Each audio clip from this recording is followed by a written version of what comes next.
નમસ્કાર મિત્રો, આજના આ ખાસ વિશ્લેષણમાં સ્વાગત છે. આજે આપણે એક બહુ જ રસપ્રદ વાસ્તવિકતા વિશે વાત કરવાના છીએ.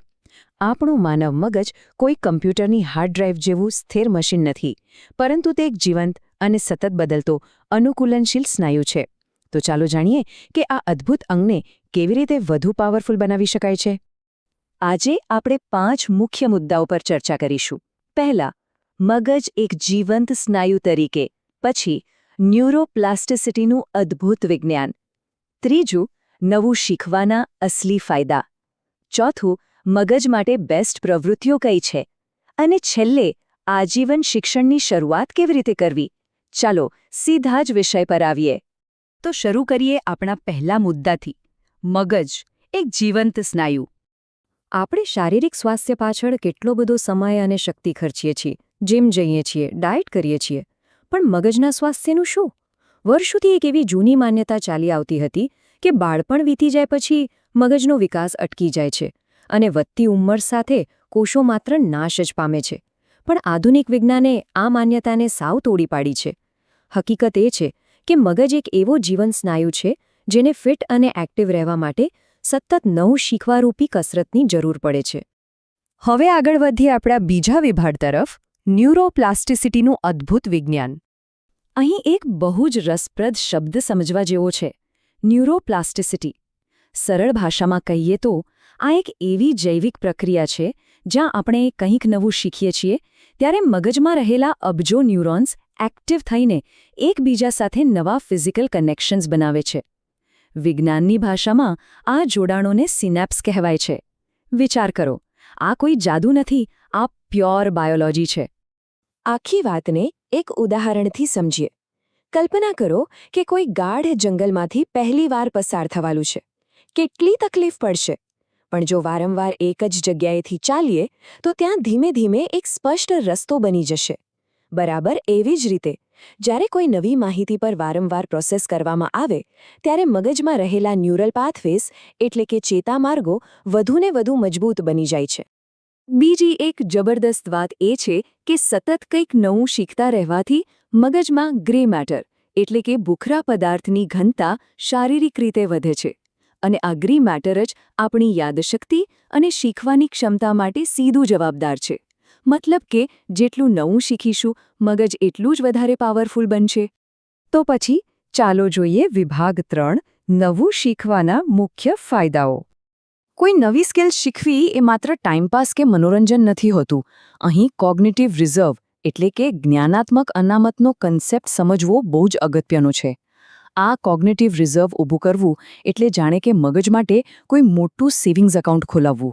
જટિલ વસ્તુઓ શીખવાથી આ મેન્ટલ બેલેન્સ વધે છે, જે વધતી ઉંમર સાથે થતા નુકસાન અને અલ્ઝાઇમર તથા ડિમેન્શિયા જેવી ગંભીર બીમારીઓ સામે એક મજબૂત કવચ બનીને ઊભું રહે છે. લાંબા ગાળાના ફાયદા તો છે જ, પણ આ બ્રેઇન ટોનિકની રોજિંદી અસરો પણ એકદમ કમાલની છે. તે તરત જ રોજબરોજની યાદાશતીને સુધારે છે.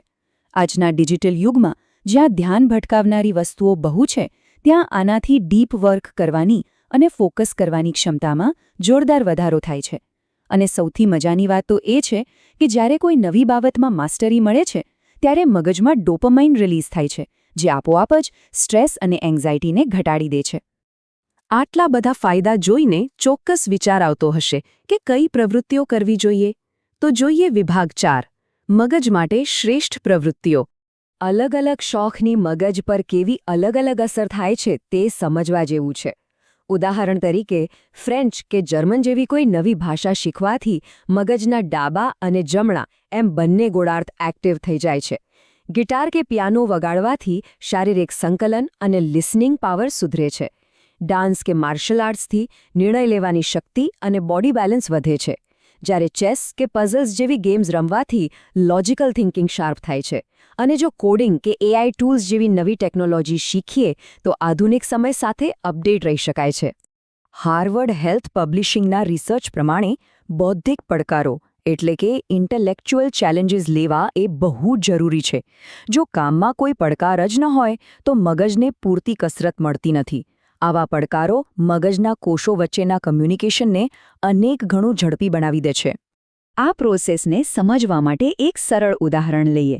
આપણે જોયું હશે કે ઇલેક્ટ્રિક વાયર પર રબરનું ઇન્સ્યુલેશન હોય છે, જેનાથી કરંટ ફાસ્ટ અને સેફલી પાસ થાય.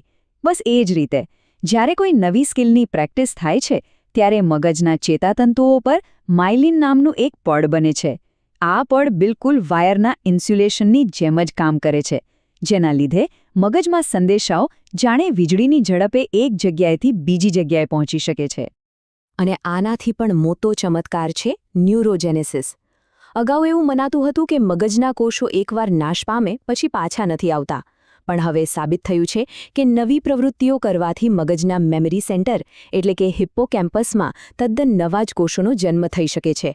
આનો સીધો અર્થ એ છે કે આ પ્રક્રિયાથી યાદશક્તિની કેપેસિટી શાબ્દિક રીતે વિસ્તૃત થાય છે. હવે આ બધું સાંભળીને પ્રેક્ટિકલી શું કરવું એવો સવાલ થાય તો ચાલો જોઈએ આપણો છેલ્લો વિભાગ, વિભાગ 5, આજીવન શિક્ષણની શરૂઆત. આ અદ્ભુત વિજ્ઞાનને રોજિંદા જીવનમાં ઉતારવું બહુ જ સરળ છે. આ માટે માત્ર 5 નાના સ્ટેપ્સ ફોલો કરવાના છે. સૌથી પહેલાં, રોજ માત્ર 15થી 20 મિનિટ કાઢીને માઇક્રો લર્નિંગથી શરૂઆત કરી શકાય. બીજું, જે વિષયમાં ખરેખર રસ હોય એ જ પસંદ કરવો. ત્રીજું, શરૂઆતમાં ભૂલો થશે, પણ એ ભૂલો કરવામાં જરાય સંકોચ ન રાખવો, કારણ કે ભૂલો સુધારવાથી જ મગજ વધારે એક્ટિવ બને છે. ચોથું, જે કંઈ નવું શીખીએ તે બીજાને શીખવવાનો પ્રયાસ કરવો. અને છેલ્લે, માનસિક અને શારીરિક એમ બંને પ્રકારની એક્ટિવિટીઝનું સરસ મિશ્રણ કરવું. અહીં એક બહુ જ સામાન્ય અને વારંવાર આવતો પ્રશ્ન કે ડર એ છે કે શું કંઈક નવું શરૂ કરવા માટે હવે બહુ મોડું થઈ ગયું છે?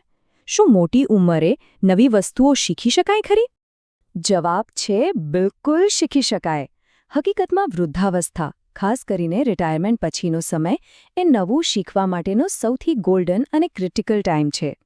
જો આ સમય નવું શીખવાનું ચાલુ રહે તો રિટાયરમેન્ટ પછી જે માનસિક ક્ષમતામાં અચાનક ઘટાડો જોવા મળે છે તેને સરળતાથી અટકાવી શકાય છે. એટલું જ નહીં, તેનાથી સોશિયલ સર્કલમાં પણ એક્ટિવ રહી શકાય છે, જે મેન્ટલ હેલ્થ માટે પણ ખૂબ જ જરૂરી છે. આખી ચર્ચાનો નિચોડ આ એક જ સુંદર વાક્યમાં સમાયેલો છે કે મગજ એક એવું સાધન છે જેને જેટલું વધારે વાપરશો તેટલું જ એ વધારે ચમકશે. મનની આ તેજસ્વી ચમક કાયમ જાળવી રાખવા માટે તેને સતત નવા પડકારો આપતા રહેવું જ પડશે. તો ચાલો આજના આ વિશ્લેષણને અહીં જ વિરામ આપીએ, એક બહુ જ અગત્યના વિચાર સાથે. કમ્ફર્ટ ઝોનમાંથી બહાર આવવું એ લાંબા અને સ્વસ્થ જ્ઞાનાત્મક જીવન માટેનું સૌથી મોટું ઇન્વેસ્ટમેન્ટ છે. તો પછી મગજના ઉજ્જવળ ભવિષ્ય માટે આજે એવી કઈ નવી સ્કિલ છે જે શીખવાની શરૂઆત થઈ શકે? આ વિશે ચોક્કસ વિચારજો. આ ચર્ચામાં જોડાવા બદલ ખૂબ ખૂબ આભાર. નવું શીખતા રહો અને મગજને એકદમ શાર્પ રાખો.